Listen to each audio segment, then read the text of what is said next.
amazing. Chef Jonathan Collins joins us now in the kitchen with one of the ultimate holiday or anytime comfort foods. We're talking shepherd's pie. Good morning. Good morning. How are you doing this morning? Good to see you. It smells so good. And shepherd's pie will take the chill out of this this air. And we've got 3 different versions of it. Look so we've at got this. It's beautiful. So you eat with your eyes first. This looks gorgeous. We've got a Peggy's Cove version, which has some lobster and scallops. Perfect for Christmas Eve for people who don't eat meat. Exactly. A little bit lighter and tons of flavor. Then the classic. And what I love is we've just taken a simple frying pan. You don't need special equipment in the kitchen. All you need is a decent heavy bottom pan, and you can go straight to town. How did you get that so beautifully brown and caramelized? We just broiled it. And one of the things I want to show you and talk to you about is developing flavors inside these. Okay. And that brings me to our vegetarian. Yum. By the way, and look who's pie. showing off. Hello. Who grew this big gourd? You grew this? That's straight from my garden. So that's the way things grow in southwestern Ontario. Wow. Smiley face, hashtag. That's amazing. Okay, well done, well done. So You we're should making taste it. a vegetarian. Your meat one is lamb and beef. So lamb and beef, that's a classic. Okay. It's very, and the name, shepherd's pie, so you expect a peasant dish, something that's very simple.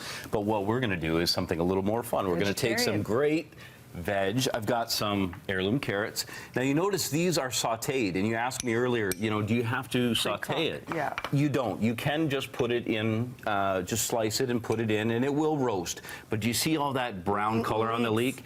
That is flavor. So as you add that in now, of course, it's certain elements of flavor that are added. So how long did you cook all these or pan fry them in with what? Did you use butter? Did you use... For a vegan, you can use just olive oil. A little bit of butter and olive oil is great for flavor. And the great thing is that as you develop the flavors, you can just see, there's no timing involved. It's what does it look like? What does it smell like? And that's the simplicity of it. That's parsnips and yams? Yep. And then we've got some Brussels sprouts, which you may not think to put in that.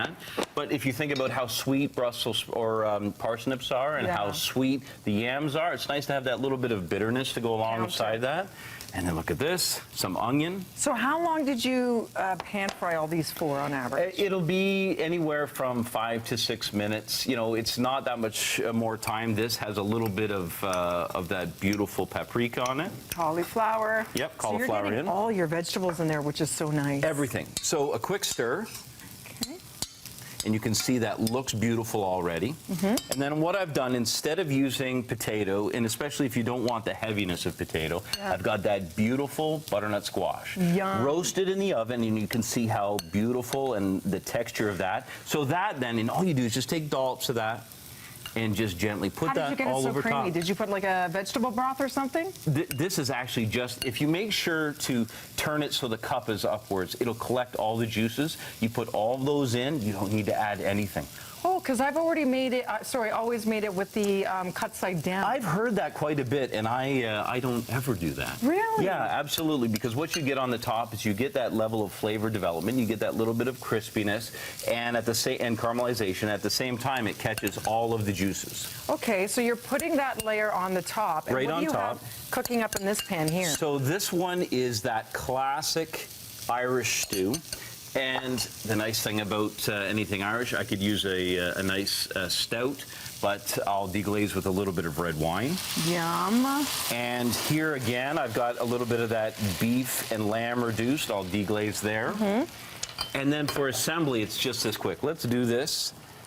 Beef in, and this is what I love because you mentioned about one pan cooking. Yeah. Let's face it, cleanup is half of the effort. It's true. Oh, that smells so nice. Isn't that heavenly? So that goes in.